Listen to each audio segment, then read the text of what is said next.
Welcome back to an episode of At Your Disclosure. This is your lucky host, Alex Ruben Tovar, giving you the ones and twos here on this fabulous fine birthday.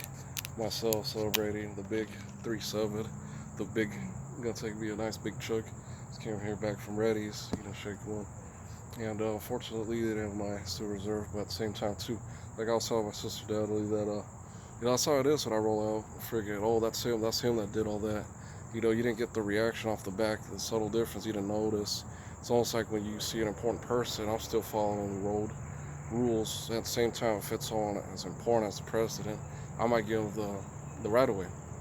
But, you know, this city's funny to me. For a long time, too, I had once dropped off my wife. We were separated, and wife Jasmine over at the Campus Court apartment dropped her off my 2016 Nissan Rogue. And I started noticing we were getting followed. We were surrounded by a bunch of white vehicles.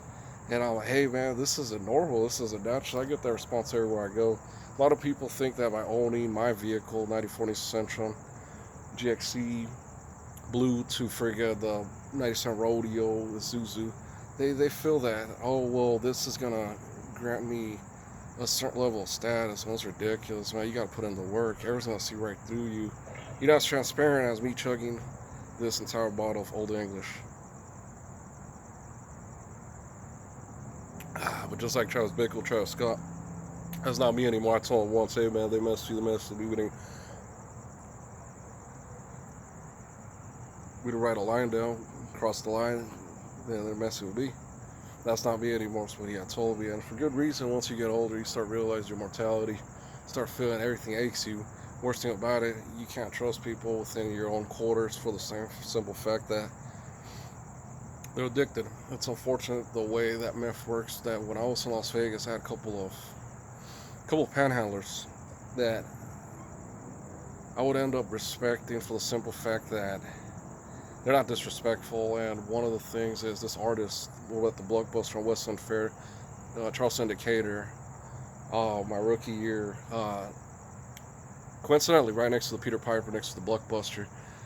He'd offer you service. He'd offer you, I'd wash your freaking, but he was cordial, he was respectful. I wash your headlamps, and we had this other guy, reminded me of Matt Fuentes, and he would always wear his Raiders attire, freaking broken something, always begging. And it's like, damn, you smell like alcohol, you're freaking belligerent, you really shouldn't be here. To having Blockbuster call me, oh, well, we got someone just filling up their bags full of DVDs, go in there. They cut that shit. Cynthia College Park Center. They wouldn't tell me what's going on. They would call me, oh, can you come over? They will tell me the situation. As soon as I step inside, College Park's one of the clothing stores. They'll lock us in, and the lady will feel the confidence. She'll get the confidence, just grab the clothes. And they'll call her open, she vieja loca.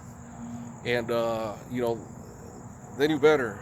All right, we have this 25-year-old man, he's in real good shape. Yes, this is not going to happen here. Not right here. And not on my watch. But you see, you need to earn that respect. You need to earn the public's attention in a good way where, this is legal here, by the way. Prohibition, I never worked out. I never had a problem with alcohol. I haven't drank since like March. Beginning of April. I haven't drank in a very long time. I'm trying to remember exactly. Accurate due date. I didn't get a hold of Kim overseas. And I told her straight up one of the reasons I cut back was because, unfortunately, the people I'm living with, they think a certain way where we have to cater to others, and it's pathetic. I sometimes wish, imagine that was you in my situation. I don't know how much I could take. One of those days, I told myself, damn, how should I do this? I get a nut soda, beat her ass. That's the thing, though. Someone use your fucking head as a mop. You have a fucking hole on the top of your head. Your fucking daughter, your son got crushed. The fucking loser ratty, open the front door, hit you with the fucking hand, confess that to me. I'm telling you, this is what's going on. Nobody respects you guys. But yet you feel, all right, take me out of the equation, and then we're going to get a certain level of respect. It's going to continue happening. Past behavior predicts future behavior. Just like what I did right now. But at the same time, too, you need to be the good influence. You see me working, you see me doing the right thing. Tell yourself, you're an American citizen. Get a job. Be a contributing member of society. That right there makes a valid person in society. As we got others competing, but for the wrong reasons. Okay, let's make noise. Okay, let's do this. Let's cut the internet. It could be the slightest thing that's fucking spitting in your food. oh, we don't want him to be right, and best thing to do is just separate yourself from all this negativity and find yourself in a place where you're surrounded by positive people that want to see you on the winning team. Those type of people you want to surround yourself. You don't want to be with just infectious, cruel criminals that think, well, I thought y'all had it made. It's almost like, God, imagine that immigrant coming to this country, having to work, bust his ass, and knowing that if he got in trouble, he has no place here. I have no respect for that. I'm gonna be honest with you. I feel that immigrants should be, they should give them a choice. You want to be American? Prove that shit. Go out, go out on tour, go out and list. You know, we had amnesty granted before the terrorist attacks of 9/11. That's one day I had forgot. I didn't forget. I didn't disclose because of Patriot Day and the simple fact that I just wasn't in the mood. I had lost my vehicle, like I said. Pops is 65 plus. He gets jumped here by three others, and it's almost like, look, loser, you fucked up. You came here because mom was gonna leave your ass, and now you thinking about injuring me on the low. I'm gonna let him in. Just picture yourself. If I fucking come to the realization someone shouldn't be here, it's in my house. Just thinking what the fuck I'll do to that person or to you too. I'll go look on the police report. This is insane. And I think about my nieces. They're gonna be struggling. You know, who knows? They might. It's gonna be a vicious circle. But on this note of your disclosure, I do have some information to disclose. Well, this should probably be discussed in a private manner because, believe it or not, I've been on in front of the scope and just like that. In fact, the Nissan Sentra, before me getting in the car accident, one of the tires was shot out. Having me driving the rain, and you'd be surprised. I had to walk from 143 Holcomb Express. I had gone towards the QT westbound on University, and I was this close to heading toward Medtronics on Medtronics Way, obviously, and IPE, International Polymer Engineering, former job sites that I used to hold. One as an assembler, one as a supervisor, one as a trainer. Over at IPE, I would train others on oven grafts, and well, that's at BD, but this is just on ovens. You're on expansion, sintering, but I would also take care of crimping and extruding, so I would train others. So from there, I had gone over towards BD in oven grafts, where I'd expand different material from fluency. Trying to remember the other product names, and there's a lot of product numbers that we just go by based by code, where the general public doesn't need to know because they can capitalize on the idea of this is beneficial so the others can live a longer and healthier life.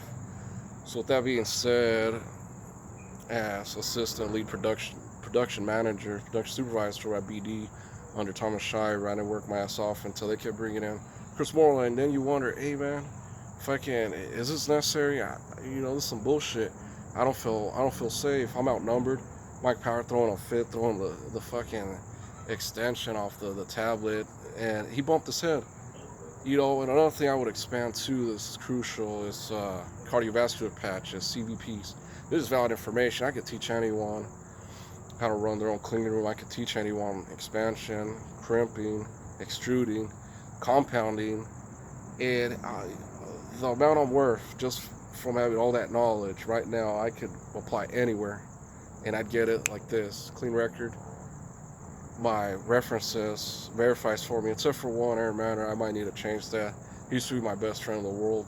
I've known him for over 20 years. And just like my own family members turn on me because of meth or all this fucking drugs, addictions they didn't get themselves into. It's real sad. It's almost like, is this going to get me more meth? Is this going to get me more shit? More fucking fentanyl? More fucking whatever you're into? I talked to a normal reasoning person, and he's responsive. He's not that forgetful or you just plain stupid or plain dumb. But I choose not to judge you. I just be like, all right, then I'm moving to Las Vegas. When I was in Las Vegas, my wife and I, Jazz Santiago, my brother George Tovar, we all cooperated. It's just us three, and we made it through.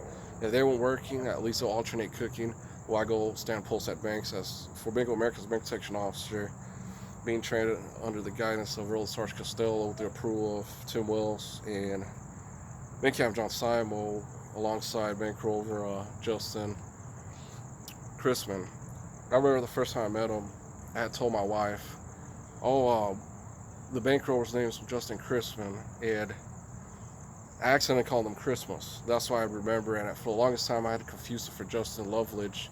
So working on this book, I just named him Justin Bailey, code name Justin Bailey, for the simple fact that you're armed with a service weapon undisclosed to you. But believe it or not, you take whatever you want. Just know that those bullets given to you and the client's expectation, as opposed to, is there to defend yourself in the first place. There's negative people. Oh well, you're outgunned. You know something. If you need more than 6 rounds, then you need to go back to the range. But you know something. You're playing with power. P plus plus. That's more than enough to put a stop in at you. At the same time, too, letting you know, hey, well, you better think twice, because in the first place, what's gonna stop a person from doing what he wants? Anyone in this block, anyone in the world, make their mind up. You know, I'm gonna do this, I'm gonna do that, and they end up doing it. You know, what differentiates a normal person, from a person that shouldn't be among society is a criminal that's just waiting for the right opportunity to just do it at the snap of a finger. Me, I'm a normal contributing member of society. I think to myself, if I were to be in that situation, I could be risking my freedom. See, that's why I told you illegals are actually good for this country, because just like fear godding, like, see, I'm trying to remember the correct concept. It's God fearing. There you go. You know, it's the benefit of the doubt. Arroyo would have told you, William. You know, you give someone the benefit of the doubt. Okay, you do this, you're gonna spend this much time behind bars. You're gonna get deported. Something bad's gonna happen to you, and you know, you start thinking, hey, there's a better way of doing this. I'm just gonna do the right thing and work hard for what I want, instead of just, oh, I'm gonna purchase a vehicle. Oh, I'm gonna get this person to say this so that way I can sound convincing. That's pathetic. You know, a lot of times small mind people would think, oh well, you know, I'm African of descent, or I'm Anglo-Saxon, or you know, I'm Latin American, whatever. You know, I'm Italian American, Russian American. It's gonna fucking go on and on. I'm Jewish American. I'm freaking Brazilian. You know, I'm whatever.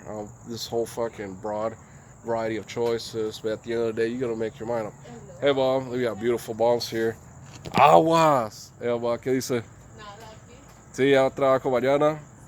Que la haga bien, que la haga mal, pero que haga con vida. Que usted es una survivor. Yeah, that's Momsy there. She's lovely. Lovely lady. Take another big chug. Yeah. We're like Travis Bickle, Travis Scott. Wait, more like Travis Bickle on that Travis Scott. Well, I have big hands. You think that's some assembler hands compared to a Whopper. Damn, I didn't lose my McDonald's contract. But at the same time, too, I'll take 2 double cheeseburgers. Oh, what's up, George? What you up to? What's the next Ruben Tovar?